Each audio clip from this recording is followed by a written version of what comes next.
Shalom, shalom, everyone. This is Yaina Israel with another Saturday class that we're having. It's a beautiful day outside.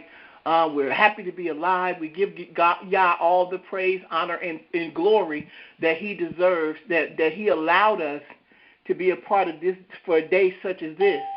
And, we've been out here for a long time. We've been talking for a long time. We've talked about the 400 years. We've talked about the gathering of Israel. We talked about judgment. Well, I wanted to play something because I heard an evangelical preacher say something today about judgment. And I really want you to hear what's going on now and what's being preached from the pulpit, because this is a very serious time. And I want to say something to all of you all that are in Christendom, all of you all that are Muslims and all this. We are moving up on a very serious and dangerous time. Because any time Yah has pronounced judgment, it's not going to stop. It's not going to stop. It's time when you see certain things happening and you see the weather and you see the pandemics and all the things that are happening in the earth. It is to give you a chance to repent. This is not a plaything. This is not a game. We are not doing this because we don't have anything better to do. But we just want everyone to understand that this is a very serious time.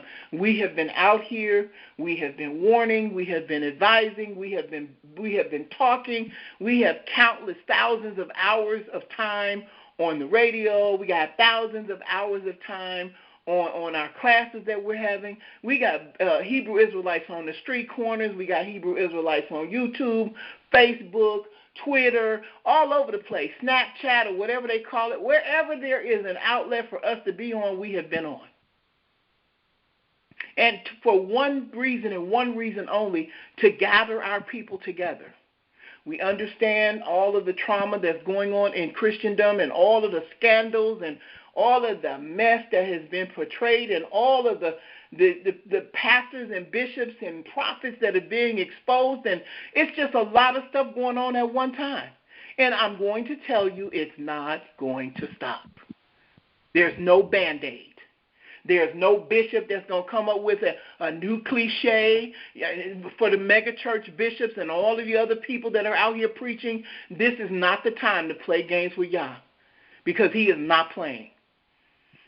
So I want to be able, we've been talking about the judgment of the Most High and how after the 400 years that there's judgment in the land and we're going through judgment. And I just want you to hear what this particular bishop had to say about the fact of us being in judgment, because these are the things that our people need to pay attention to, because it's very, very dangerous for us to have a pastor like this that is giving deception. This is, and I really do need your feedback on this one, because this is something that I thought was very insulting, and it was very derogatory toward the word of Yah. Because by the time I listened to about 8 minutes of it, I'm like, what is he talking about? So I'm going to play it. I want to be able to play it in its entirety. So let me get back here and open this up so we can get through. Hold on, just one moment. Because, these are the performers, the ones who are performing, and this is not the time for that. So here we go. I'm just going to play a little bit of it, and then we're going to stop at a commercial if it comes on. And I want to know what you think. I mean, the first thing that pops into your mind. Here we go. We are wanting to save a perishing world, and you will not save them telling them they are being judged. You will not save them telling them they are under judgment. You will not save them telling them that the judgment of God is upon them when you see earthquakes and famines and pestilences and pandemics. When you see hurricanes and tsunamis and preachers get behind pulpits and saints get on street corners with bullhorns telling people this is the judgment of God. You will not get results with that message. All right, what do you think about that? Let's come on in first. We're going to stop right there. What do you think about that? This is what this brother is preaching. mean, he's right. If you tell people, if you don't feed people sugar, then what's the point? He didn't lie. I mean, he told you the truth. It's like most of the time you never heard judgment. You never heard anything negative. Okay. I think the bottom line is that it has to be the conviction of the Ruach HaKodesh. We can tell people whatever, but we can't save anybody. We can only tell them what the Word says, and it's up to the Ruach HaKodesh to reveal to them. Okay. She said you have to. Okay, I can go with that. Anybody else? Well, there's a scripture that says, "Cry aloud and spare not." Absolutely. So we have a responsibility, but then you should have to tell them when you see the world unfolding in front of their eyes. Do they need to be told? Mm-hmm. He told us to tell them, mm-hmm. but does people really fear y'all like they should? No. Well, I found it interesting that he said the saints are outside with bullhorns on the street corners. I don't see too many Christians on the street corners with bullhorns, but I do see the brothers out on the streets with bullhorns, so I found that interesting. Absolutely. Absolutely. And when you understand the play with words, because it's our responsibility to tell people that this world is being judged. We told them that after the 400 years was over, that the next phase of this thing was judgment. Now, will people accept that? Probably. As long as you got these kind of messages out there, they probably will not accept it. As long as you got don't worry about it, everything is going to be all right. All we got to do is just hold on to the unwavering hand of God, and they will probably accept it. But the truth of the matter is, we have a responsibility to tell people that Yah is judging this place. Wow. But he's also coming from a perspective that the people who are calling in the church are the ones who are saving. I mean, we can't get results, which is saving. They can't save anybody, but they put them on the path to doing it. Right. Absolutely. And they can't even put them on the path to save anybody because they don't even have salvation. Now, is this a brother that's teaching? Yes, absolutely. Yes, brother. Yes. Wow. Yes, it is. Wait, I ain't finished. Hold on. Here we go.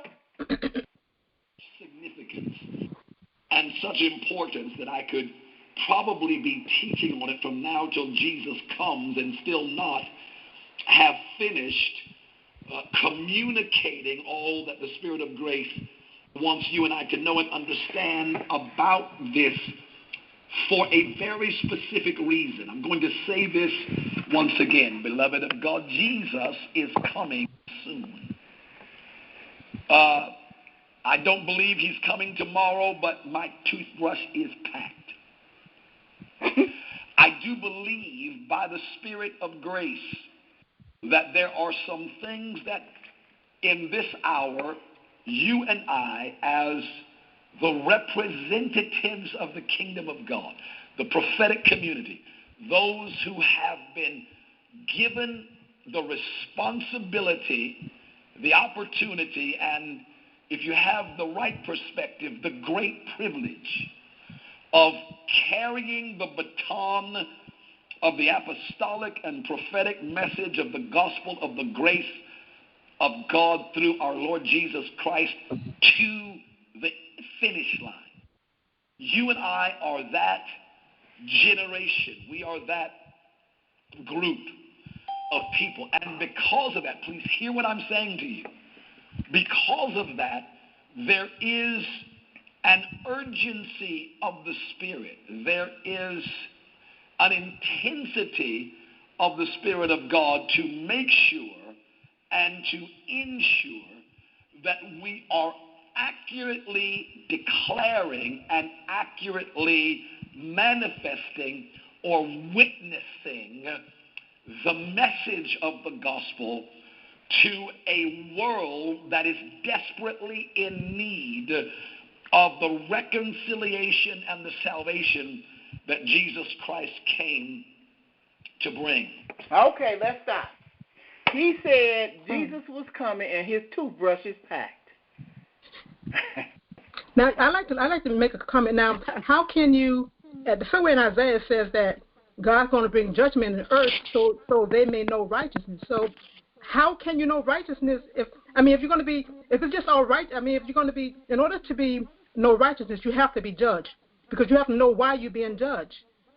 So I don't understand how he can separate unrighteousness and then say there's not going to be a judgment when clearly, I just don't make any sense. It says, when you say it says to know sin. What is that scripture that talks about how you sin? It's the law. In order to know sin, you have to break the law or something like that. Right. So he knows there's unrighteousness going on in the earth. So it has to be a judgment for unrighteousness because to be a pastor, you should know that. So why are you not teaching judgment? Because when you teach someone judgment, the first thing you're going to say is, why I'm being judged? Well, then you're going to tell them why you're being judged is because you're doing something that's unrighteous to be judged. I don't know if I'm making sense, but. Yeah, you're making a whole lot of sense. But you know what? We have to also understand. And the reason why I brought this up is because that's what they're talking about now, is that the judgment that we're talking about that this country and the earth is going through. Now you're trying to you're not going to be able to clean it up. You're not going to be able to stop it. There's no magical words that's going to make it sound good because this is the next phase of the prophecy of Genesis 15:13 that judgment is coming, not only to the earth, but to this country. But when he says pack his toothbrush or toothpaste or whatever, he's basically saying you're on your own. No, and that he's waiting for Jesus to come. You know what? All I'm telling you is this. This is for the world. This is for those that have been listening to us. These are the things in the play with words that these pastors are using. These are the things in the play with words that they're trying to gain their confidence back with their members. This is the things that we have been telling you all about this judgment that's on this earth that's been hit. This is real. And it has nothing. You know what? It didn't make no difference whether we accepted the salvation that we got in Christianity or not. Our people were still dying in the streets. It didn't make any difference whether we accepted the salvation that you all were selling or not. Our children were still being shot down in the street. Our men were still being killed in the street. Why? Because we are under a curse. We were a curse that the Most High put us under, and we weren't coming out of it until He said so. So it don't matter. It makes no difference about salvation. What you talking about? So how can he explain all the calamities that's going on in the earth? He can't. Isn't that judgment? Can't you see? Even people that don't believe in God know that there's something going on. That the earth is being judged. I've heard people say it. Cry aloud and spare not. If you don't tell me that I'm doing something wrong and I've never known or heard, even though the Ruach is telling me, but I choose to ignore that still calm voice. If I don't know right from wrong, how can I make a judgment? Exactly. And He's a fair God. Well, look, Ezekiel 3:6 says, But if the watchman see the sword coming and does not blow the trumpet, so that the people are not warned, and the sword comes and takes any one of them, that person is taken away in his iniquity. His blood I will require at the watchman's hand. He's telling you, you're supposed to tell them. Hallelujah. Amen. And when you preach judgment, you have to teach repentance. All of the prophets taught repentance, and even Jesus at the end said, the only sign I will give you is the sign of Jonas. So people repented, and if then they preach repentance, you got to preach the law. Absolutely, sis. Y'all talking today, absolutely. This is the deception that's going on. People are trying to decide, okay, what do we do? Because these people telling us we in judgment. You coming over here telling us the sun about to shine again. Which way are we supposed to go? I'm telling you, if you want to know what's going on, we got to deal with what the Word says. And the Word says that we are in judgment. Yeah, he's wicked because Matthew 25:31 says Jesus would judge the world. So you're telling people that don't speak judgment, but then so basically you're saying Christ was a liar, because He said, I'm going to judge the world. Well, he said judgment is not going to bring people to salvation. And the only way you're going to have salvation is to keep the law, statutes, and commandments. There's no other way to do it because what you're teaching and the message that you're giving is contradictory to what y'all's people is supposed to be doing. Yeah, but the bottom line he's saying that there's no judgment. That go preach peace and love and all of that, grace and don't preach judgment. What is the spirit of grace? I don't know the spirit of grace he's talking about unless it's another God. That's what I'm thinking. He's preaching something I've not heard because I was thinking spirit of grace. What is the spirit of grace? But you know what he's saying is that it's kumbaya. You're not going to be held accountable because there's this nice, just little whatever that's going to cover you, grace. But I don't know about the spirit of grace that he's talking about. It just sounds like another way of saying you're not going to be held accountable. And if you are dealing with the spirit of grace, and it's indeed an entity, it's one that's in opposition to the Most High. Absolutely. But to me, it's just like what was. To me, it was just like what was happening with the prophets, with Jeremiah, when he told them judgment was coming, and he told them what to do, but they didn't want to listen. They wanted to listen to the false prophets and say, yeah, everything is fine, don't listen to him. So it's the very same thing that the prophets of old went through. We as spokesmen, are going to experience the same thing. People don't want to hear. Those who want to hear will hear. But we are to proclaim it regardless. Just like Jeremiah didn't back down, Ezekiel didn't back down. They told him judgment is on its way. Absolutely. One thing he didn't do was tell anybody what to do. If I were listening to him, I wouldn't have a clue what I was supposed to be doing. If I'm under the spirit of grace, what does that mean? Hold on a minute. Hold on. I got more. We got a few more minutes here. Check this out. Listen. And so the Lord had me and said to me, he said, I want you to begin dealing with this subject of understanding divine judgment. He said, because there are things that are going to be happening now in the earth. There are things that are going to be transpiring in the earth that the people of God must have proper understanding of, must represent properly to the world and to the unbeliever. But this is key. And must understand if we are going to occupy. Remember, Jesus said, occupy until I come. If we are going to occupy and do what the Spirit of grace has empowered us to do, not only for our own selves, but for the saving and the reconciliation of this world, we now have to not only hear on a different level, but we have to hear and execute with another level and dimension of accuracy.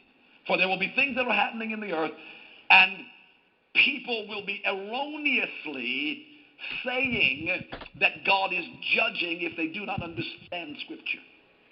And the reason that is important, now there is a judgment coming, don't get me wrong, but the Lord told me to deal with this because from the old covenant to the new covenant, there was a shift in the operation of God. Now please hear what I'm getting ready to say, because God did not. Boy, this is vital. And I'm taking my time here a minute with this because I got to bring everybody along with me. And I have no delusions that I'm going to finish this today. You understand? So I'm taking my time here with this. And so there's a shift. Please hear what I just said. There's a shift from the old to the new covenant as relates to the judgments of God. But it's not God who changed. I want to say something that is profound in the hearing if you hear it right. God has always wanted to be gracious and merciful to humanity. Always. He has never wanted to destroy or see destroyed anything or anyone. Even the most rebellious, iniquitous individuals or personages or nations on earth, God has never, Bishop, never wanted to destroy, to see anything of his creation perish. But because he is a God of righteousness and justice, please hear what I'm getting ready to say. There was a mercy and a grace that he was not legally able to display to his creation until it had been reconciled by the blood of Jesus. If you just heard what I said, I just shifted some religious perceptions of God that have been existing for about 200 years or more in the preaching of the word. What it say? See, what the blood of Jesus allowed God to do and allows God to do is to demonstrate himself as gracious and merciful as he actually is. He is more gracious and merciful than he was able to display.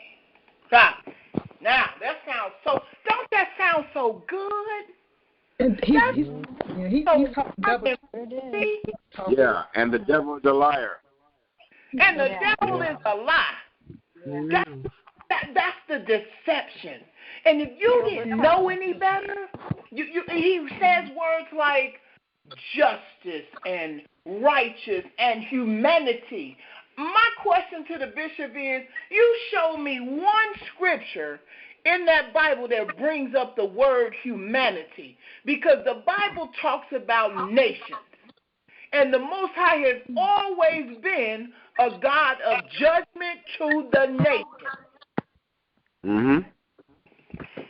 This is wait a minute. Now, I didn't let you see it on purpose. I didn't show you the screen on purpose, because while he's preaching that, he's throwing up the 666 sign. Oh boy.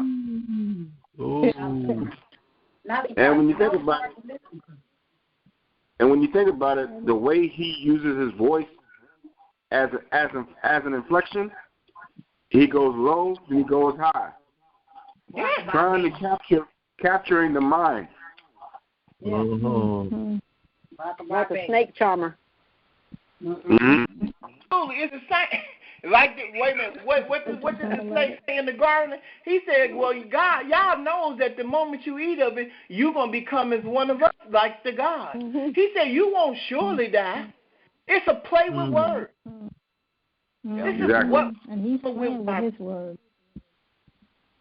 It's nothing fantastic or revelational in what he said. There's something sound profoundly important, but something you can't really understand. Just follow me. Yeah. Exactly. Just shut off your mind. Even think. Mm-mm. I wouldn't follow him. I would follow y'all. Well, he was all over the place. I'm sorry. He was all over the place. Over the place. Making any sense. Because what? One thing about Yah will never change is he got one people that he chose for himself. That will never change. He has one people that he has given that information to. That will never change. You know, and the sad thing, he has a path that those people have to be on, and that will never change. And prophecy that must be fulfilled through those people, and that will never change. Has nothing to do with humanity. Nope. You see, they were. And what he said when he was talking, and he was talking about what he couldn't do until Jesus came. It's almost like he was acting as if he was bound and constrained. He was lesser. He had less power, and he wasn't able to do what anything until Jesus did something. And so it was almost like he was disempowering himself. I was thinking, wait a minute, he's the lawgiver. He is the law, and yet he's constrained by something outside of himself. It makes no sense. And I was thinking, what is Makes no sense. Because he's a God of love. I don't think pastors. Love constrains him. Oh, I'm sorry. I don't think Christian pastors would ever understand if they don't understand that God is all about restoring Israel in the new kingdom. And if they don't get the people right, they're not going to get the message right, period. Nope, not at all. Not at all. Period. And if they don't love people. Hold on. One of the sisters said she wants to talk, and she's really soft-spoken. Oh, and okay. I know she's among lions. I know I'm so excited everybody's talking. But sis, go ahead and say, what was you trying to say? Area code 718. Oh, that's me. Yeah, that's you. No, I was just poking fun that, his whole premise is that God is a God of love. That thing that they've been saying for so long. So there's no wrath about him, and so Yeshua had to come so he could continue to manifest his love for the world. He had to shed his blood. That's the story that they've been telling, that there's a difference between the God in the Old Testament and the one in the New Testament. It's a totally different. If it hadn't been for this, have been able to do this. We still under the same situation. We still living. Let me say something. I'm going to let y'all have it. We are still living in the land of our captivity. Yes, we are. It don't matter whether we buy houses, whether we buy clothes, whether we have jobs, whether we marry, whether we have doctors, lawyers, or whatever. We are still living in the land of our captivity. That has not changed. When the Jews was expecting Christ to come the first time, I could buy what he's saying right now about the love and compassion and all that other stuff, but he's coming back the second time. He's coming back to judge. He's coming back to kill. So that first, when he first came, he was about saving, but he was about saving Israel and restoring Israel and redeeming Israel. But when he come back the second time, it's all about judgment. All about judgment with the nations, the remnant of Israel too. So the bishop sounds as though to me that he's mixing up a lot of philosophies, and what stands out to me is that he really doesn't understand the law. He doesn't. Exactly. He probably goes around more with the New Testament than the Old Testament, but it appears to me that he doesn't understand or know what the law, statutes, and commandments are. Well, absolutely. And you know what? He's going to go into the book of Jeremiah, where the Most High is talking to the nation of Israel to print out a precept to confirm what he's talking about. While he steadily got his hands fixed and making the 666 sign while he's preaching. Steady. That's evil. That's just pure evil. But look, listen, that's what I'm telling you. That is what's happening to the world in which we live in now that has access to what we consider to be religion. This is why the religions are doing what they're doing today. It's manipulation. It's deceptive. This is really evil the way they put it together. And guess what? They have the look. He has a mega church. He has people all over the place. I mean, if you look at the picture, oh, man, you take a look at him. He's standing out. He's leaning up against his Bentley. The whole is there. Yeah, he's trying to, do that rockabye baby business, and it looks like he's moving on survival mode. So is it fair to say Christianity is witchcraft? I would think so. Guess what? If the Most High told us that we were going to be made, he said when we got here we was going to be made to serve other gods of wood and stone. Does that mean what it means? Does that mean what it said? Yeah, it is. That's what we're doing. Yes, ma'am, it does. Yeah. Can I share this? I have really come to the conclusion at this point anyway that Christianity is Antichrist. Yeah, it is. And what I mean by that is everything that Christ is, Christianity has an alternative for it. Exactly. So his purposes, his claims, his demands, his charge, everything. Christianity will point to something else. Say, oh, I know he said that, or I know he did this, but this is what so-and-so said. This is, and I'm like, oh, my gosh, that's Antichrist. They are against Christ. It's everything but Christ. They state his name, but it's not about Christ. It's they not will about substitute it with anybody, be Paul or whomever. Exactly. But it's Antichrist. And then I'm thinking, we've been talking about this whole one world religion, and I'm not saying something's not, I don't think that they're going to be able to do what they've been stating that they're going to do. But is Christianity, did we already experience that? Was Christianity that? Because it has been spread throughout the whole world and brought destruction the whole way. While it hasn't been the only religion, it sure has been a dominant one. You know why? Because it was created by white supremacists. Mm-hmm. Well, and so what else are we waiting for? I mean, this has been the great deceiver. Mm-hmm. It was masterfully done. Yeah, exactly. I have a It's like question. The world. They want us to coexist. Absolutely. I have a question. My sister keeps saying Christ. Isn't that a Catholic term? Because we and Christians came from the derivative of Christ, little Christ, like the. Yeah, I'm getting kind of confused here. Yeah, I'm sorry. I'll say this. Yes, you're right, but I don't get caught up in those semantics when I'm talking to a lot of people that have different names. We all know who I'm talking about, and that's why I said that. Okay.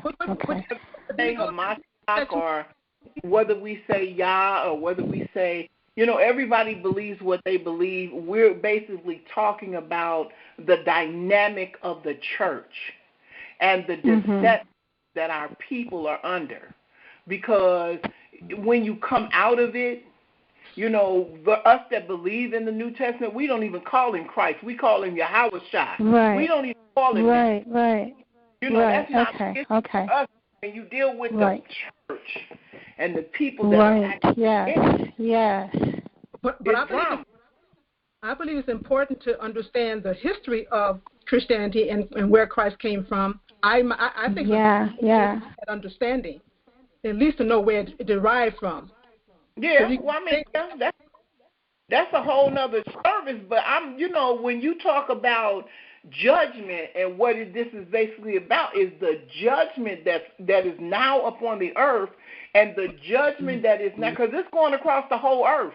We know that America is being judged, but it's going across the whole earth. It seems like where we are being judged.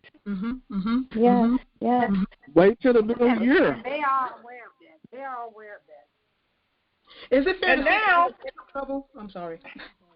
And now all of a sudden, you got pastors preaching against the fact that we're being judged because they have no solution for it. They've been teaching about salvation. They've been preaching and teaching about being saved and coming up. We have heard that sermon for almost 400 years. Amen. And they're the ones being judged. Absolutely.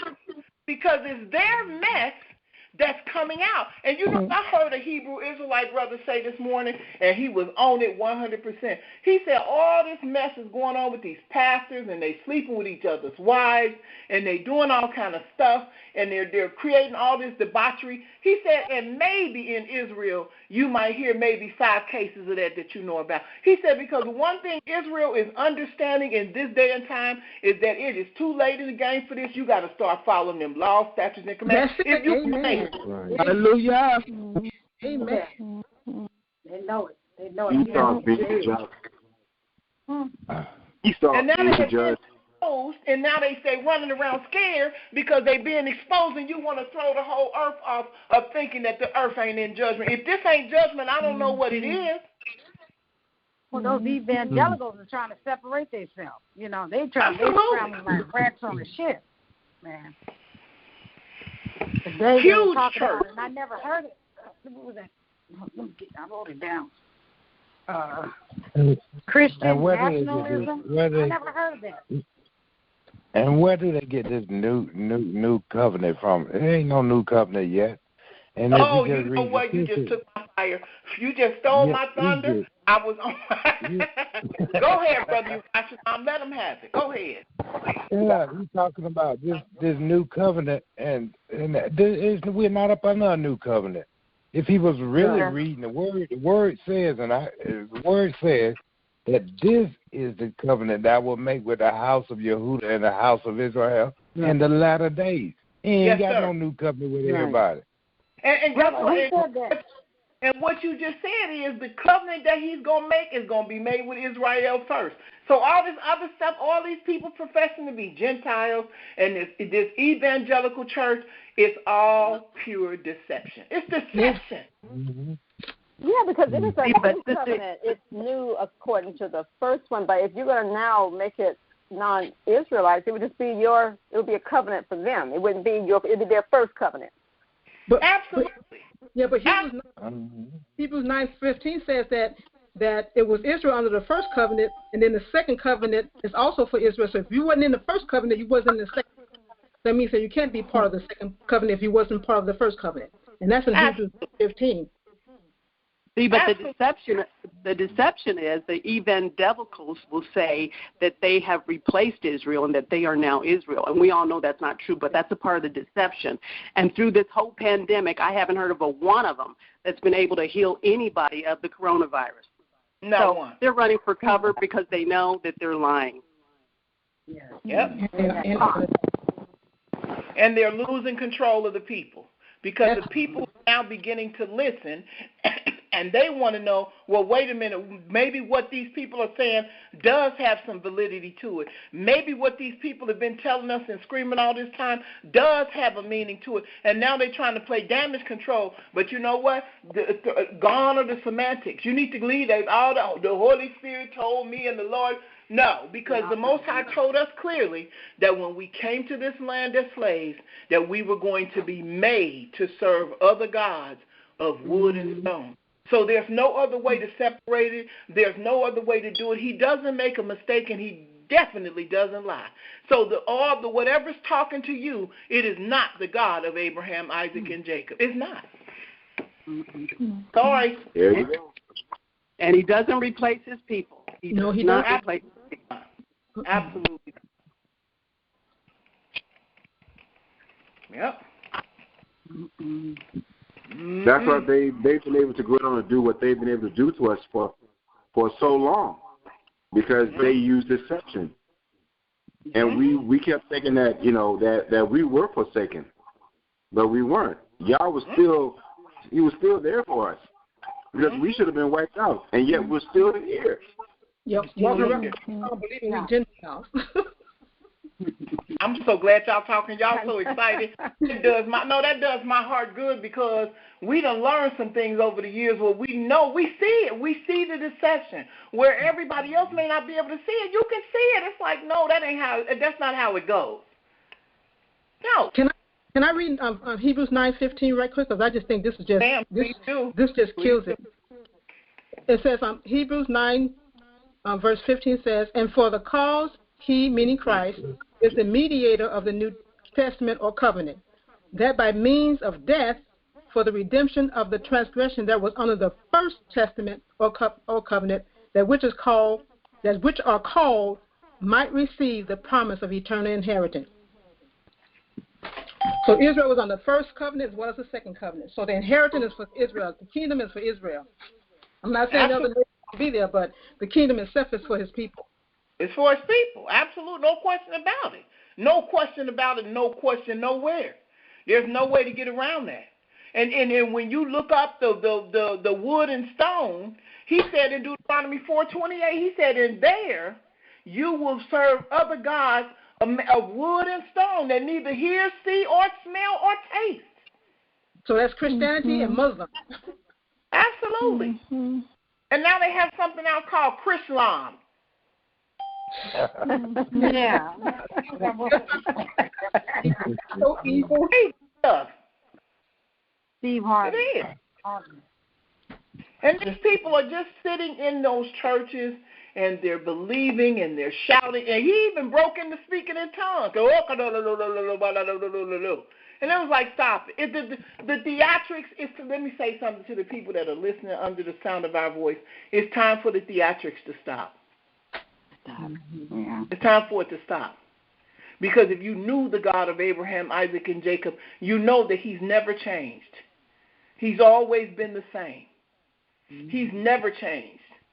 There's nothing preventing him from showing grace and mercy. It was grace and mercy that allowed the laws to change to allow you to be able to eat in the same restaurant that the other nations eat in. It was grace and mercy that allowed you to be able to get jobs and work sit next to the people of the other nations. It was grace and mercy that allowed all the things that we're experiencing now that we weren't able to do before, that their laws changed where they weren't able to hang us by the tree anymore. He's always been a gracious and merciful Elohim. It has never changed.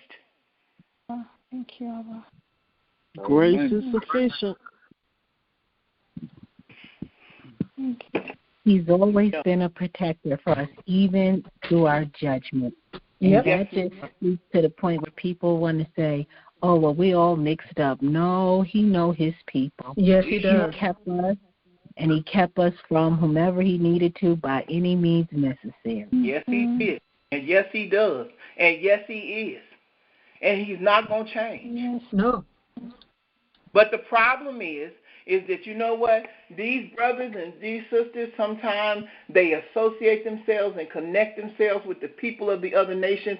And like I said before, it is a struggle to try to preach this to when you're connected and you're associated closely with a person from another nation, because they cannot accept the fact that it is what we say it is. They will not accept the fact that the people that we are talking about are the Negro people. They will not. Do you know, let me say this. Nobody was talking about the Rh negative blood. They weren't talking about the giants. They weren't talking about the reasoning behind Yah killing off other nations until the Israelites came forward and the scriptures became understandable. They were not talking about that. Now you open up YouTube, they experts on it. They have conferences where you can fly to Aruba and all the other places and see all this. They experts about it. They can tell you who the gods was that did this and that and the other, but they will not admit that the God of this Bible is a black man. They will not admit that under no circumstances. The people that he chose are Negro people. That's why they got to go. That's why they got to go. They won't admit it. Right. They'll dance around it. You even got some people of the other nations that are keeping the Sabbath, and they keeping the high holy days. But they will not admit. They will walk around that subject, and you can even see the stank on their face. Their whole facial expression changes because there's no way to get around the fact that you must admit that the people that are of this Bible are Negro people. There's no way to get around it. Well, Isaiah 61 says that the nation that would not serve you would utterly be destroyed, so it's up to them. Absolutely. Absolutely, no doubt. So this is where all of deception rolls in, and this is where I believe, and this is just me. Now, let me say this. I'm going to tell you what I believe. I believe that there are going to be some people of the other nations that's going to make it once this story is all over with and done. I do. Yeah. But it's not going to be these people.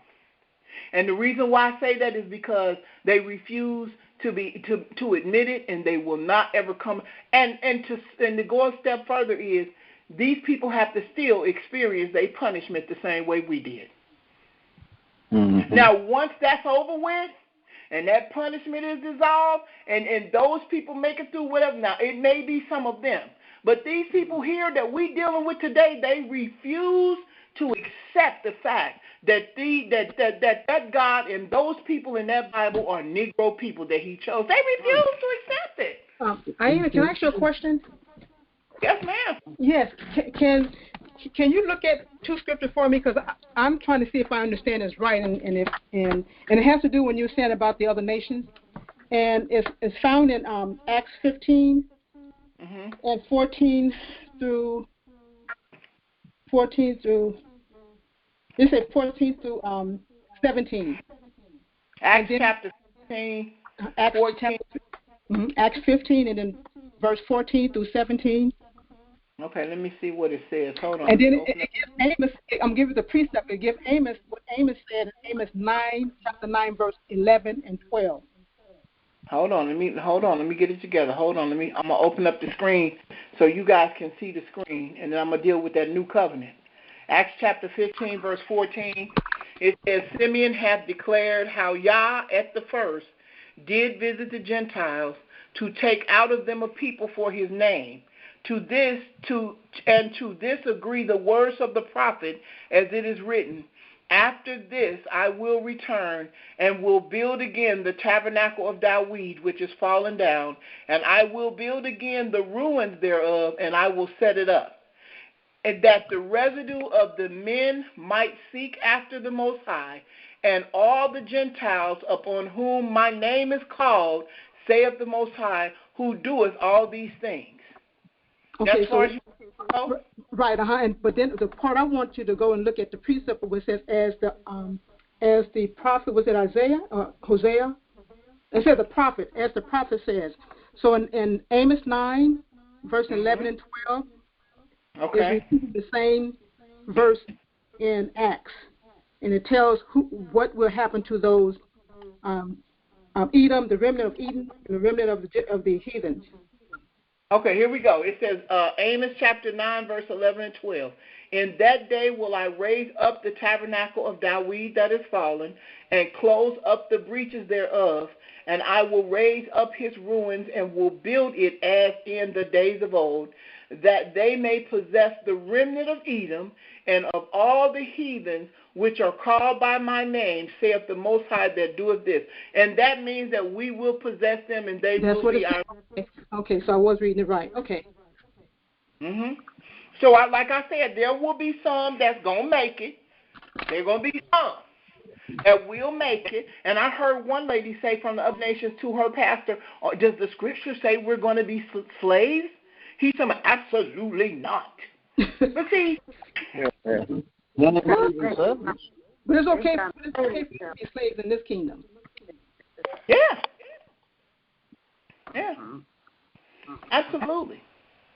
Absolutely. So that was a very good precept, sis, very good. Because they have to fulfill the prophecies that the most, his word is not going to come back void. No. Just like when we was in Africa, we thought we had made it. When we was living on the coast of Africa in Yehudah land or wherever they said we were, we thought we had made it as a people. We was living, we was raising our kids, at a community.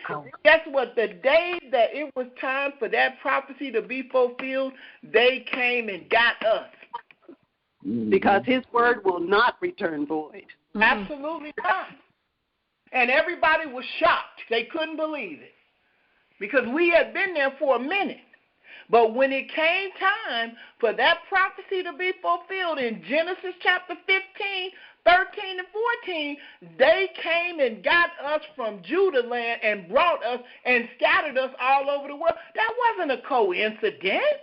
No. They knew exactly where to go. They knew, they knew exactly where to go and who to go get. Yep. The Most High's word is not going to return unto him void. It's not. You know, and everybody wants to act like, oh, that just cannot happen to us. We thought the same thing too, but we sitting in this land. We are sitting over here in this land, and we still in this land, unable to go back to our own land. We unable to go back home. Because somebody else is living in there professing to be us. You can't go back home even if you wanted to. Until the Most High says so, we are going to be in these lands scattered all over the world.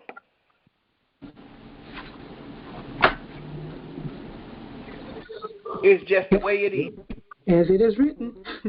And people don't want to accept it. They in these churches, they don't want to accept it. They want to accept the by and by story. Oh, by and by, we're going to just all be okay. Everything is just going to be lovely. All we got to do is just wait, and he's going to take us to heaven. Well, guess what? Unfortunately, that's not how the story is written. It's not written that way. Mm-hmm. When has it ever been a kingdom where everybody on the same level? Really a kingdom. Nobody. That's what he said. We are the. That's crazy. And we have to be the ones to steer everyone in the right direction. And it is up to us. Man, please. I know more. So Judah got to go first. Absolutely. So, and it brings me back to the topic that I wanted to share with you guys. Hold on, let me get this up here. I wanted to share with you guys a topic that brother Yerushalayim talked about is the new covenant. There is not we're nowhere near where we need to be. Nowhere near it. But it's all a matter of deception. And these people have sworn oath to be able to keep the charade going, and they're doing everything that they need to do to keep this charade going, so that they can keep these people are paying for their lifestyle. You think they gonna dance and skip and jump and speak in tongues and do whatever they need to do for you to keep spending that money? Yep. Because let me tell you something about the big house and the big cars and all the stuff. It's not you can get it, yeah, you can get it because I had it. But guess what? If you can't maintain it, it don't stay.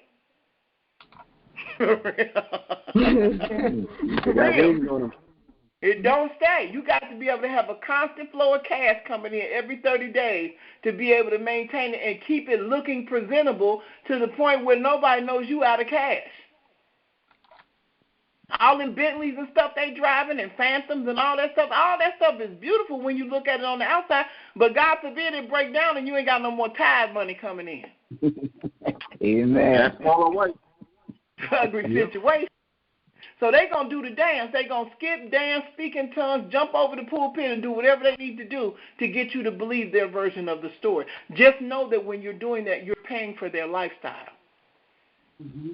No. Wow, that's sad. I hate to be the bearer of bad news, but you're paying for their lifestyle.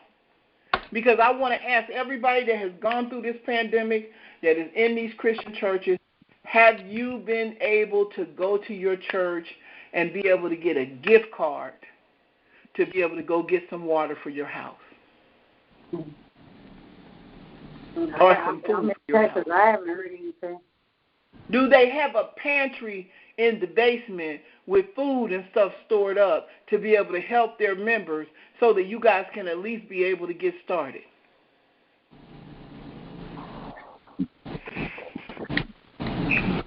Black folks learn how to sit back there and deal with each other and deal with their family and help each other. I see that. And I'm in Texas. I see it. And how people can walk back in those churches after this pandemic and accept anything that they're saying is beyond me. Because I'm going to tell you something. The only thing that's going to save this is magic at this point. That's it. They use that too. Have to be able to use some serious show enough magic to be able to do it. And now you can see how the son of perdition is going to pop up on the scene doing magic and miracles. These people are going to be done. They're going to go right forward. They're going to run right forward because they're longing for something. They're waiting for something. They have an expectation because they haven't seen anything. And now they're seeing judgment? You mean to tell me after all you've been preaching that this is where we're at judgment? That's what somebody told me. No, we can't be at the end yet. Yes, we are. I gave you all that money. Right. I done paid for you done paid for their kids' college. You done paid for their Bentleys. You done paid for their houses. You done paid for the whole 9 yards. and they haven't received a return on their investment, so they want to keep waiting it out. Yeah, absolutely. That's right, sis. That's right. Die hard. And now, you ask y'all a question. $500,000 houses and stuff, you got to pay for the upkeep on them bad boys, especially if you ain't paid them off. Now, let me ask y'all a question. Yes, sir. From what y'all just been saying, you can tell when your kids are lying, right? You know, Billy, did you go in the cookie jar and take cookies? No, Mommy. Okay, you can tell when your kids are telling you a flat-out lie, but you can't tell when you're being conned by your pastor. Absolutely. You find that kind of strange? Absolutely. They don't want to. They want to believe, you know. They do. I did too. I didn't want to accept the fact that I had been played. Right. I didn't want to accept that. That was too much for me to deal with. I mean, all the money I gave you mean to tell me that wasn't real? I had a straight attitude. You know, that's why I told y'all when the players get played, that's something else altogether different. For the people who are unsuspecting, that's one thing. But when the players get played, it's like, nah, wait a minute, hold on. You mean I didn't see that? I want my money back. Yep. Don't start me. You know how I'm like, listen, please don't start me. I'm telling you, I'm doing good. I'm doing real good. But I understand now that necessary. The Most High had to do that in order to show me the difference. Now, some people never had to go in the church, and God bless you that you did. God bless you that you didn't have to go in the church. Some people have never had that experience, but for the ones of us who did, it was a bittersweet revelation when we got it. Like, wow. Right. Listen, do you notice that you on their list? The money that you sent to all these different places and listening to these ministers, bishops, and whoever, and they continually email you messages trying to get money, still trying to get money. Yeah. And I haven't sent money to them for years. Yeah. Mm-hmm. They starving right now, sis. They going down there. They done dusted off their database. They got to get some money from you. Got not to mention their houses and cars, but all them big old buildings that they done told the world the Lord said they were supposed to build. They got to pay for them things, or they're going into foreclosure. Mm-hmm. I tell you, my cousin down in Louisiana, they were knocking at her door. She said she had us on the phone. She said, well, what should I do? I said, call the police. They desperate. They're desperate. Well, you know, Ken Copeland will be out there looking for you. And again, like I said, if you ain't paid that stuff off and you thought you was going to have a steady flow of income coming in, and all of a sudden the pandemic has taken everything and brought it to a halt, and they forbid people from going to church, you're in a serious situation now. Because these people you got there and work now. Right, right. You got to go get a job like everybody else had to do. Mm-hmm.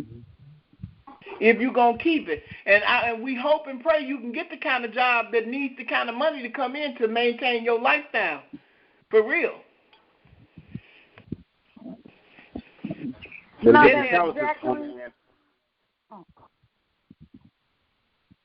Somebody go ahead. Go ahead. That Zachary, Rabbi, what is it, Rabbi Zachariah, whatever his name is, that apologist, they're trying to clean up that act because his organization has plenty money. You know, after those charges after he passed away and all that stuff came out on him, I mean, he have touched a lot of people. You know, so now, you know, they trying to bring in investigators and they trying to save that dollar. We didn't know nothing about it. We didn't know what he was doing. This man was doing this for years. Going away, living in different countries away from his family for like 12 months. I'm over here writing a book. Right in the shady part of town. Oh my gosh. Honey, you ain't heard the half of the stuff that's going on out here, honey. You'd be surprised. You would be surprised. I ain't airing the dirty laundry out on here because I don't want it to be on here, but you would be surprised that now the judgment has hit and the Most High is exposing Because, see, this is the time of exposure. People getting openly exposed. And then they're going to tell you, well, how did you hear about that? Well, why you gossiping? I say, how are you supposed to be openly exposed if don't nobody tell you about it? Explain that to me. Because he said open rebuke is better than secret love. So how are you supposed to be openly rebuked if they don't make it public? They're not shy about asking for money. That's for sure. Your mess is getting ready to be exposed. That's why we put that video out, the deviant behavior of the children of Israel, because I'm telling y'all, you better clean it all the way up. Because this is the time, like you said, in order for you to repent, you got to be exposed. Judgment got to hit. These pastors is being shaken down at the root. The one lady said, she was like, I know I was messing around with him right when he came away from somewhere. She said, I met him in the in the airport, and we was in the bathroom getting it on. The bishop. Wow. I said, oh, my God. Oh, Lord. I mean, she told it. She said, and the reason why I'm telling is because I had a stroke. She said, and when I realized that was my judgment for the mess I was doing, I stopped and closed my legs. I stopped doing all that foolishness. So now you mad because something that happened to you, but you reaping what you sow. Everybody telling on each other.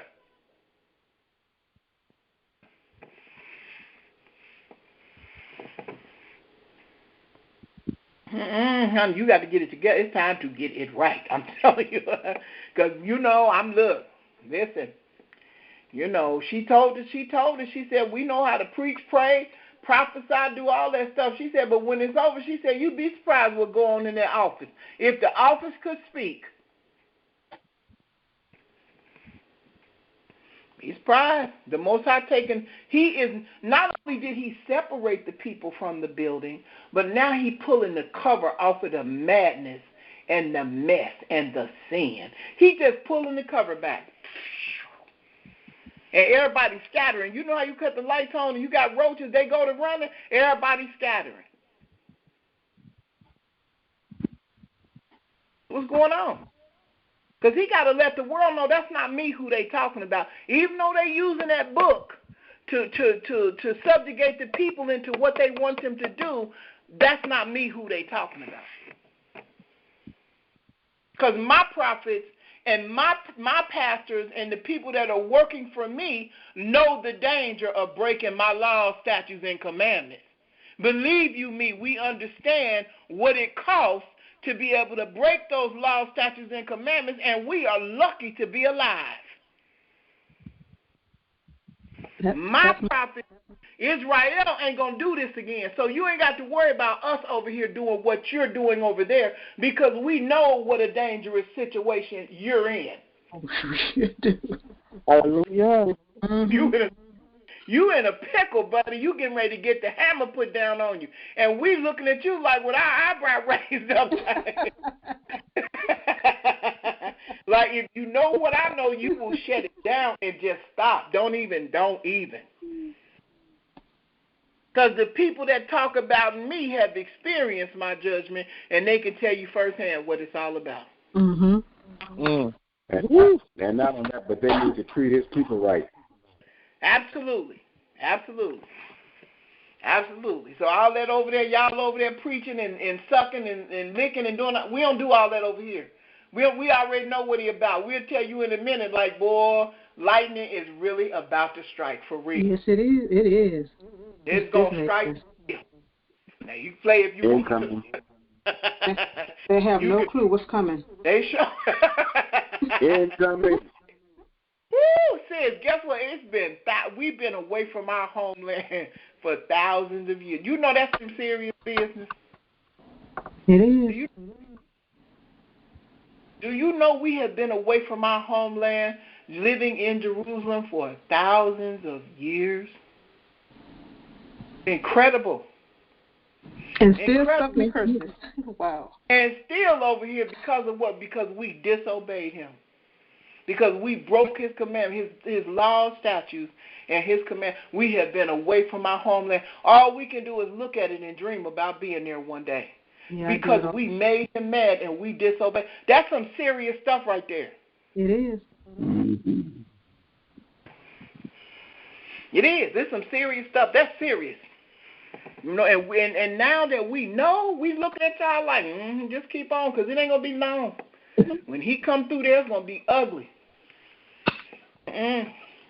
So it's like we got a butt whooping, y'all going to get one too. Honey, worse, they going to get one worse. They going to get one worse. You know, because you did that for filthy lucre. The only reason why you keeping that lie going is because you live in a certain way. But, boy, when he come down, it's going to be an ugly. If you don't think you in judgment, let us be the first one to tell you you are. Well, that's just, I often wonder if people think about when God said he's going to pour out his wrath without mercy. And to me, it's like I'm going to pour it out until I'm finished, and I'm not going to stop until I'm finished. That's what he said. I'm not going to stop. That's what he said. He said it will not stop until it has accomplished what I said it to do. Wow. That's what he said. That's what he told us in that word. He sure did. And people just don't believe it. You know, some people just don't believe. They don't believe fat meat is greasy. Y'all, it's going to get ugly. Yes, it is. Serious. Woo! And ain't no need to go in the hide now. It's too late. It's too late. Hiding in them bunkers and all them other rocks and hills.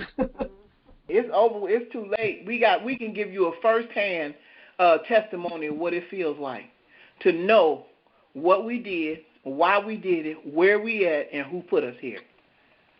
Let me tell you. So when the Most High poured the curses on us, it was without mercy. Although he had mercy, but he poured all the curses he said he's going to put on us, he put them on us. He sure did. And now you don't feel like your mess supposed to be exposed. I don't know who you think you are. He going to pull the cover back, and when he do, it's going to be ugly. I'm telling you. You can do whatever. They done danced around and ate swine and did all kind of stuff, and they done swept stuff under. The lady was talking when she was confessing. She said, my phone ringing off the hook. I'm getting text messages from everywhere telling me, stop talking, woman of God. She was like, I'm going to tell it all. I don't care what y'all say. I done been through enough. I'm not going out like, Lord. Woo! Good for her. You know what I mean? For real. But, you know, that's when you understand this thing is real. That's like she said, and she told the truth. What happens is the Most High get tired of your mess and your sin, and sickness come up on you. And then, if he allow you to make it through, you got a whole different mentality about how you live your life.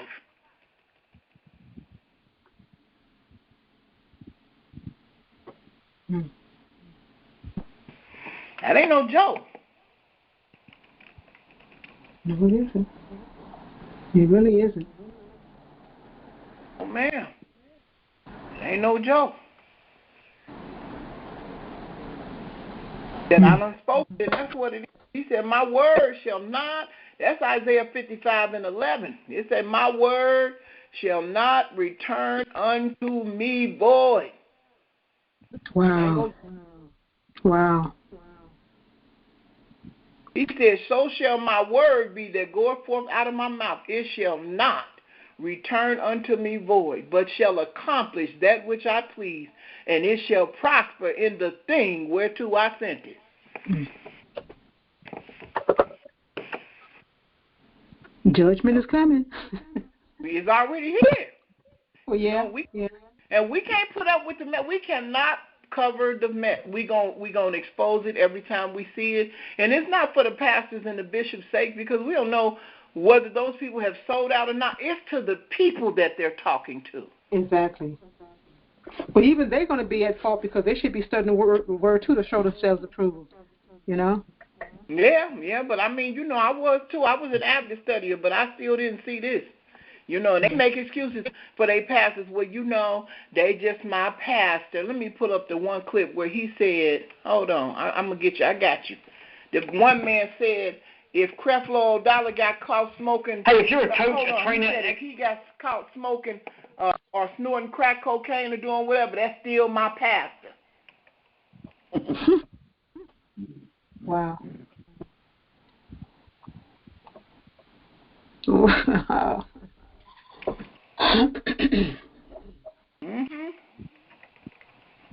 You know, so they believe that they supposed to cover their pastor no matter what.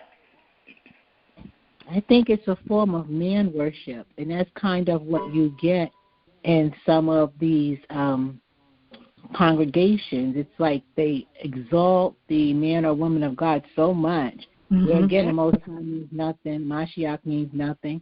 It's really about they get to man worshiping. This is why they can just do whatever. And it's okay because they're following the man or the one man and not the Most High, who's Christ. Absolutely. And I think also the result of idolizing was done away with.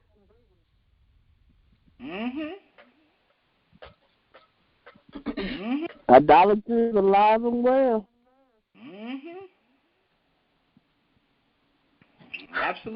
Absolutely. It ain't no joke, I'm telling you. Okay, let's go to my PowerPoint presentation. I want to share something with you all today about the covenant. Brother Yerushalayim brought it up. So I wanted to start with the covenant. Let me open up the screen. Let me get my slideshow going here because it's very important, you know, that we understand what this covenant is and what it means and when it's going to happen and when it's going to take place because nobody's going to beat us out of it. It's just not going to happen. And who is for?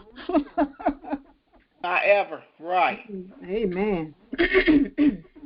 Okay, here we go. I'm going to open up the screen. You guys let me know if you can see it. Hold on. Resume screen share. Can you see it? Yes, the children of Israel. Yes, ma'am. Covenant. All right, hold on. Oh, I didn't mean to do that. All right, here we go.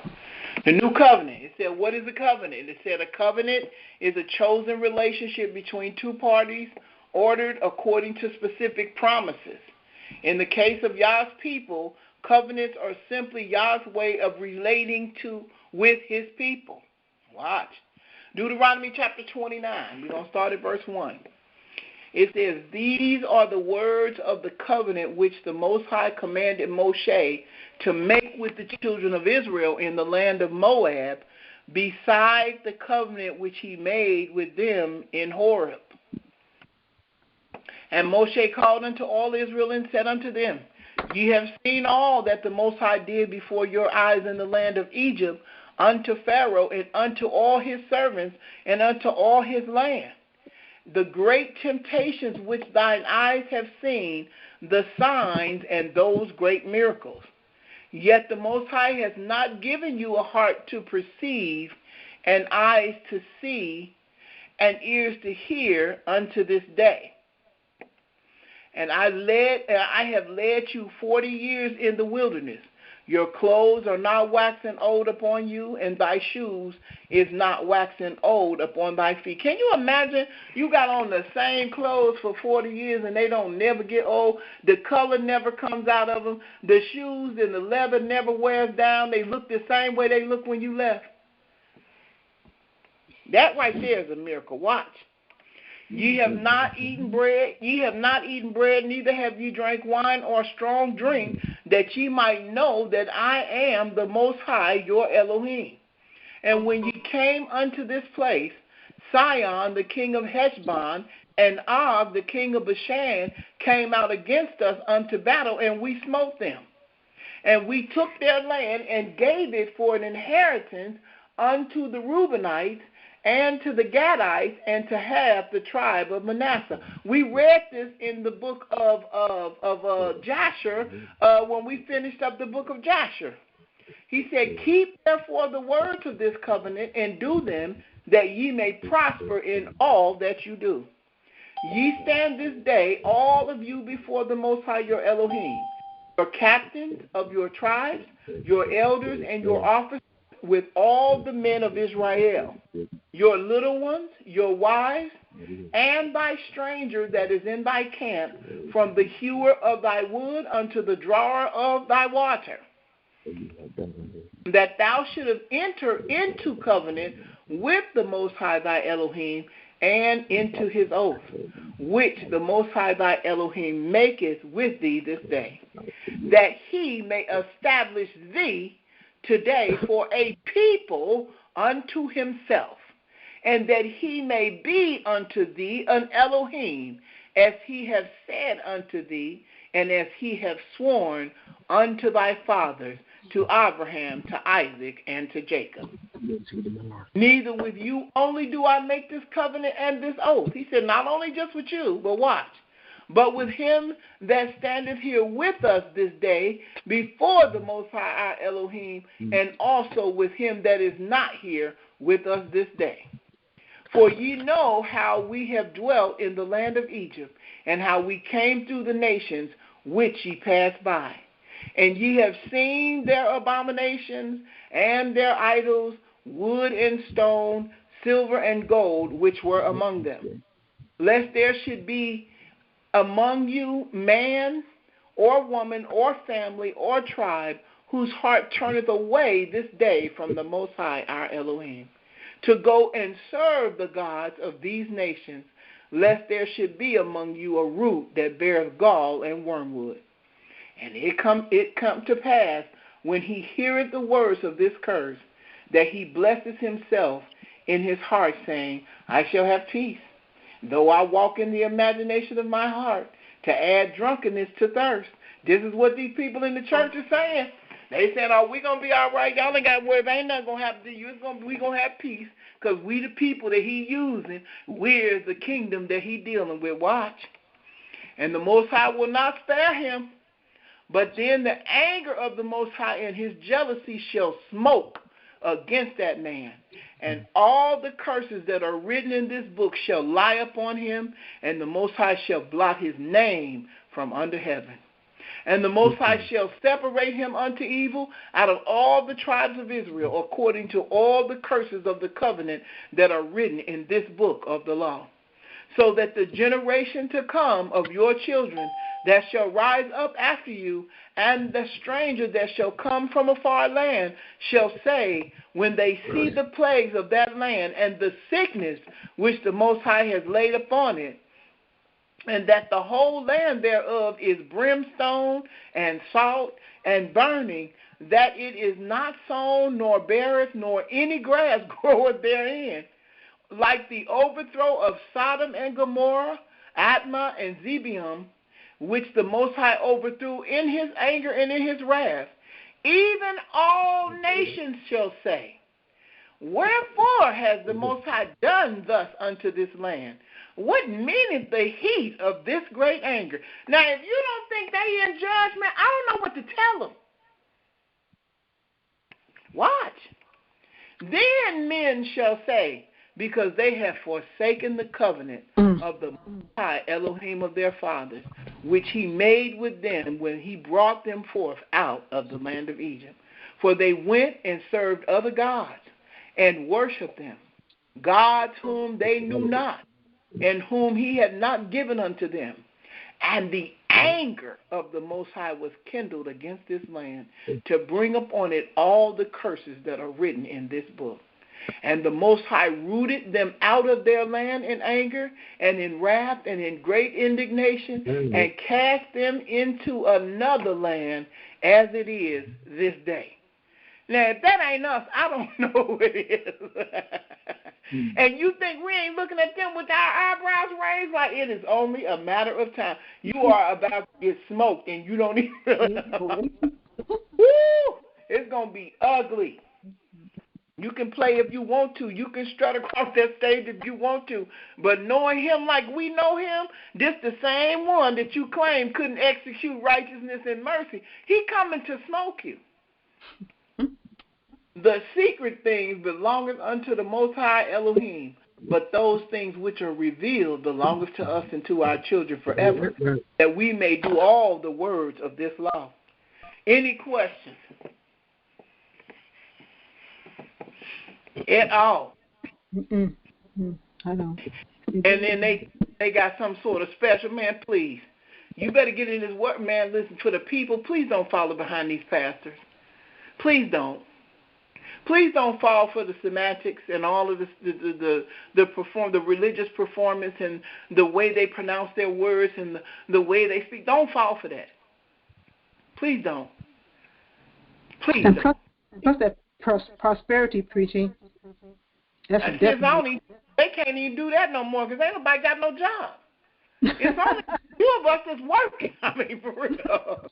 For real, they trying to open it back up, but it's only a few of us that's working.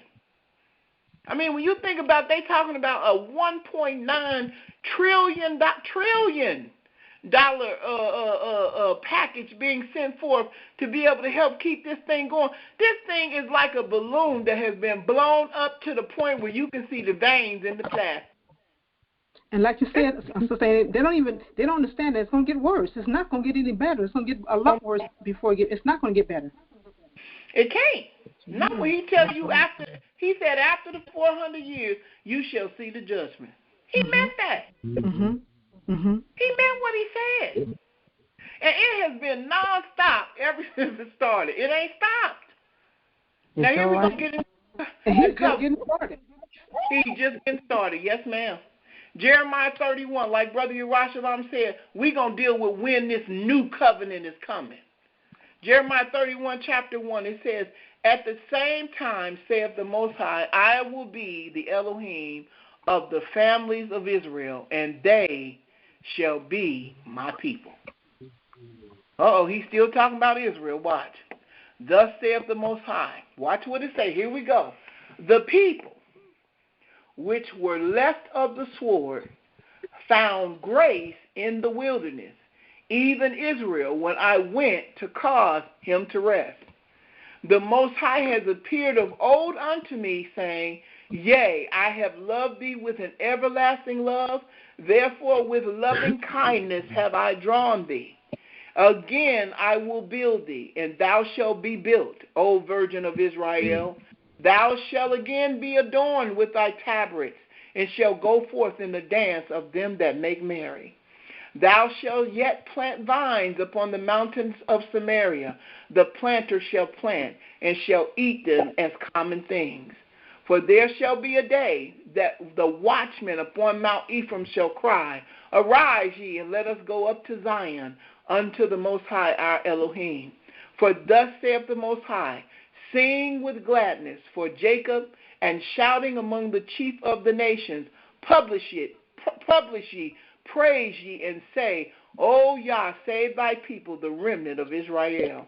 Behold, I will bring them from the north country, and gather them from the coast of the earth, and with them the blind and the lame, the woman with child, and her that travaileth with child together. A great company shall return thither. They shall come with weeping, and with supplication will I lead them, and I will cause them to walk by the rivers of water in a straight way, wherein they shall not stumble. For I am a father to Israel, and Ephraim is my firstborn. Hear the word of the Most High, O ye nations, and declare it in the isles afar off, and say, he that scattered Israel will gather him, and keep him as a shepherd doeth his flock. He said, proclaim this to the nations. I'm coming to get my people. That's basically what it's saying. For the Most High has redeemed Jacob, and ransomed him from the hand of him that was stronger than he. Therefore they shall come and sing in the heights of Zion, and shall flow together to the goodness of the Most High for wheat and for wine and for oil and for the young of the flock and of the herd, and their soul shall be as a watered garden, and they shall not sorrow any more at all. Then shall the virgin rejoice in the dance, both the young men and old together. For I will turn their mourning into joy, and will comfort them, and make them rejoice from their sorrow. And I will satiate the soul of the priest and with fatness, and my people shall be satisfied with my goodness, saith the Most High. Thus saith the Most High, a voice was heard in Ramah, lamentation and bitter weeping. Rahel, weeping for her children, refused to be comforted for her children because they were not. Thus saith the Most High, refrain thy voice from weeping, and thy eyes from tears, for thy work shall be rewarded, saith the Most High, and they shall come again from the land of the enemy. And there is hope in thy end, saith the Most High, that thy children shall come again to their own border. And I have surely heard Ephraim bemoaning himself thus, thou hast chastised me, and I was chastised as a bullock unaccustomed to the yoke. Turn thou me, and I will be turned, for thou art the Most High, my Elohim. Surely after that I was turned, I repented, and after that I was instructed. I smote upon my thigh, I was ashamed, yea, even confounded, because I did bear the reproach of my youth. Is Ephraim my dear son? Is he a pleasant child? For since I spake against him, I do earnestly remember him still. Therefore my bowels are troubled for him. I will surely have mercy upon him, saith the Most High. Set thee up waymarks, make thee high heaps, set thine heart toward the highway, even the way which thou wentest. Turn again, O Virgin of Israel, turn again to these thy cities. How long wilt thou go about, O thy backsliding daughter? For the Most High has created a new thing in the earth. A woman shall compass a man.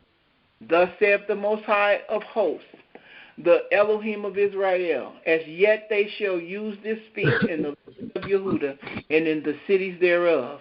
When I shall bring again their captivity, the Most High bless thee, O habitation of justice and mountain of holiness. And there shall dwell in Yehudah itself, and in all the cities thereof together, husbandmen, that they go forth with flocks. For I have satiated the weary soul, and have replenished every sorrowful soul. And upon this I awake, and beheld my sleep was sweet unto me.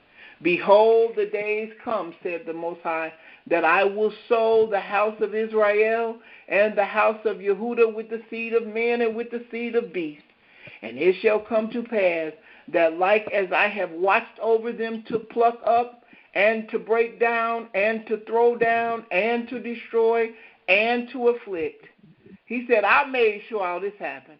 So will I watch over them to build and to plant, saith the Most High. In those days they shall say no more, the fathers have eaten a sour grape, and the children's teeth are set on edge. But everyone shall die for his own iniquity.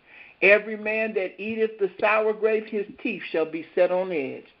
Behold, the days come, saith the Most High, that I will make a new covenant with the house of Israel and with the house of Yehudah, not according to the covenant that I made with their fathers in the day that I took them by the hand to bring them out of the land of Egypt, which my covenant they break, although I was a husband unto them, saith the Most High.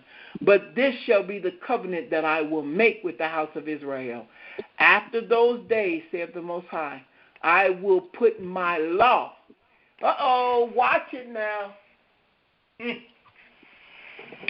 I will put my law in their inward parts and write it in their heart, and will be their Elohim, and they shall be my people. And they shall teach no more every man his neighbor, and every man his brother, saying, Know the Most High, for they shall all know me, from the least of them unto the greatest of them, saith the Most High. For I will forgive their iniquities, and I will remember their sin no more. Thus saith the Most High, which giveth the sun for a light by day, and the ordinance of the moon and of the stars for a light by night, which divideth the sea when the waves thereof roar. The Most High of hosts is his name. If those ordinances depart from before me, saith the Most High, then the seed of Israel also shall cease from being a nation before me forever. Thus saith the Most High, if heaven above can be measured, and the fountains of the earth searched out beneath, I will also cast off all of the seed of Israel for all that they have done, saith the Most High. Behold, the days come, saith the Most High, that the city shall be built to the Most High from the tower of Haniel unto the gate of the corner. And the measuring line shall yet go forth over against it upon the hill of Gareb, and shall compass about to Goath. and the whole valley of the dead bodies, and of the ashes, and all the fields unto the brook of Kidron, unto the corner of the horse gate, toward the east, shall be holy unto the Most High. It shall not be plucked up nor thrown down any more forever. Any questions at all whatsoever? Nope. That's pretty simple. Hallelujah. So the new covenant, it starts and stops with us. And he said that law is going to be put in our hearts, and we won't have to teach it anymore. I thought it was done away with. Oh, please. Please. So the same covenant was mentioned in Hebrews 9:15. He's talking about the same people in Jeremiah 31 through 32. Yes, ma'am. The house of Israel and the house of Yehudah. We're going to come back together again as one nation, and he's going to build have a new covenant with us. So he's going to finish what he started, basically. Absolutely. Amen. So all that, we under the new covenant now, and we are the people of the kingdom. No, you're not. But they try to use that Hebrews 9:15 to say that the Christians under the new covenant under Christ. But in this, it's talking about those who was in the first covenant, which was Israel, are the ones in the second covenant that's going to receive the promise of eternal inheritance. But that is a scripture they try to use. I know. That's what I'm telling you. They have taken the book and they have used the book to benefit what they are teaching. But we just read to you when the new covenant was coming. We will not even be in this land when that new covenant hits. We won't even be here. We will be back home in our own land when that new covenant is introduced. Hallelujah. That's why I say all this stuff we trying to reenact in this society, in this captive mind, is no way for you to do. The Most High has got to change your mind and redo everything. He's going to reset everything back the way it was supposed to be in the beginning.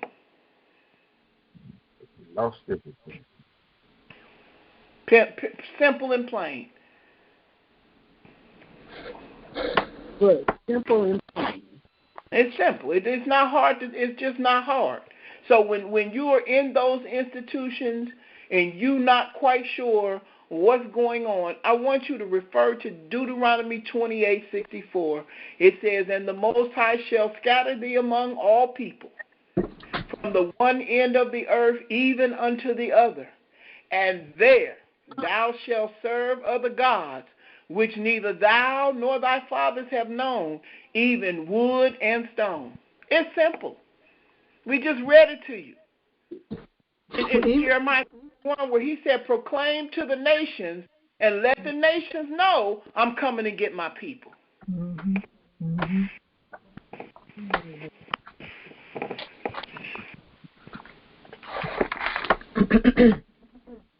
Plain and simple. Not hard to figure out.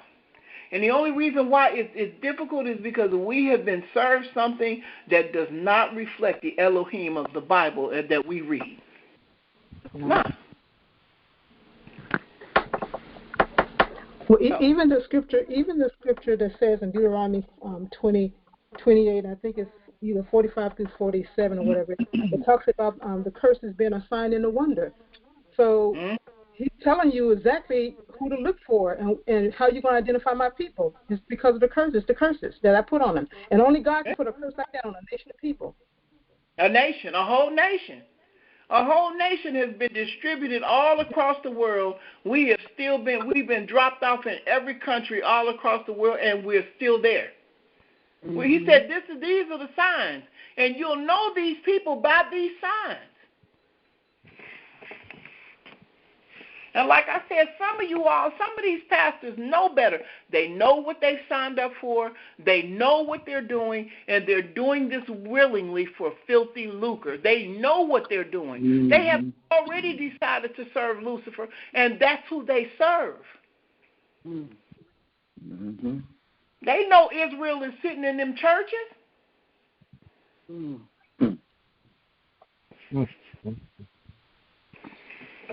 Well, this pandemic drove them out of the churches. Ooh, sis, you know you better tell the truth. It had a threefold purpose. You know you telling the truth. Yes, you do. You know you are telling the truth. It exposed it. Oh, that's why I tell you, honey, you don't know what these folks, the Most High did, he know what he's doing. Yeah. Folks got a chance to come home and to sit at home and they like, Lord, what is going on here? Yep. And like I said, when he cut the cord away from the music and the performance, and he cut the cord away from the organ and the drums and all that, and all the entertainment was cut, you got a chance to really hear what they was talking about.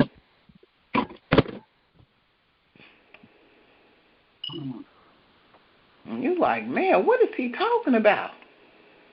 Because what else could you say? It's very few people working still. Very few people that have a job still. Very few. Opposed to the many people that were working.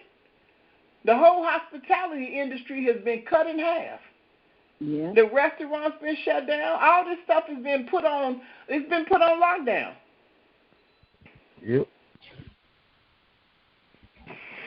Shoot, you can fly from Cincinnati to California for $200. You know? He shut everything down because sometimes he has to sit you down and quiet you down for you to see what's really going on. And they realize, well, shoot, they sitting down. How we going to get this money? Ain't nobody sending no money through Cash App and all that stuff. They like, it ain't that much left. We got to go got some water and groceries. You on your own. Like I said, it's one thing to get the big house and they had the cars and stuff, but when you sitting up in there and there ain't no money in there to sustain it, that is not funny. That is a serious reality check for real.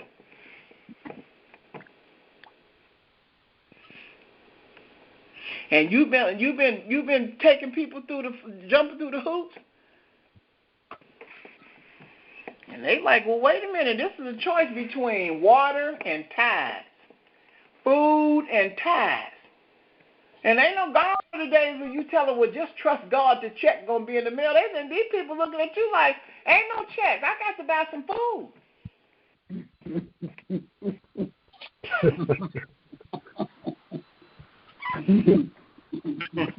But they're trying to hold on. They're doing the streaming and whatever, but I don't think it's more effective than being inside the church. Absolutely not, because when you look, like I said, food or tithes. It's real simple. It don't take a rocket scientist to figure out. and then now, when that thing went down, so you got to have cash. Yeah. Nope. Yep. The credit card not working no more. And there was a little taste of how what's coming. Absolutely. Yeah, and when you're faced with A or B, you're gonna feed yourself. So I hope they saved some of that money they was getting in, all them books they done produced and people done bought and tapes and all them red bottom shoes. You can't eat that stuff. You can't. Well, they was burning furniture down there, so I know the books was being burned too. Yeah. And you posing on a Bentley with your legs crossed and your arms. You posing on a Bentley. I hope you saved your money. Because you probably won't get there another one. Woo! It's probably going to be the oldest riding Bentley on the street because you ain't going to be able to get no another one, for real. You're going to be taking that Bentley and taking a cotton out of that seat and that leather burning to keep warm. Right, for real. Shoot, when the Most High pulled the rug out, it's over. When he cut the cord and pulled the plug out, it's over. I said, I wonder what these rich people is doing in Wall Street and all them people done probably made plans to go back to their own land. They probably are.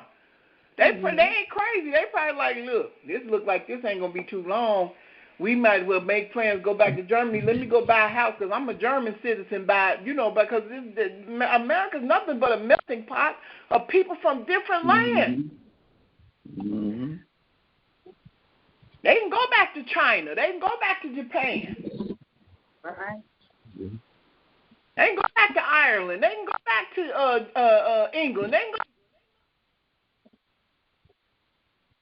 Don't forget about the main one. Go back to Africa. Yeah. So this is serious business. And like I said, it's to hit the whole world. This judgment done hit the whole world. It's to hit everybody. Everybody looking like, oh, no, I got to eat. I ain't going to be able to do that. Then they all on TV tomorrow. We got Cash App and PayPal, money, and they looking like, well, I ain't going to be able to help. I might be able to send $5. That's it. And then what's funny is they keeping a record of how many people have viewed their preaching online. They ain't even got a quarter of the people. So if you got a 5,000 seat church and only 300 people have been watching you, that is not good. Right. I mean, them lights gonna be out. They talk about paying their light bill all the time. The lights and everything else. Because people done figured out, what? You mean I can stay home and still read the scriptures and all this stuff is over YouTube? I ain't got to get dressed up and come to where you are to hear you say nothing? Anyway, let me end the recording. Y'all don't go nowhere. But we thank you for joining us this evening. We hope that this has been enlightening for you and that you are able to understand what's going on. We're here every Saturday at 3:30 p.m. Eastern Standard Time because we observe the Sabbath. The number is 319-527-9197, 319-527-9197, and the access code is 256039#, 256039#. Don't forget us tomorrow. We will be on Blog Talk Radio at 3:30 p.m. Eastern Standard Time, and the number is 718-664-9551, 718-664-9551. Thank you so much, Israel. We appreciate you listening.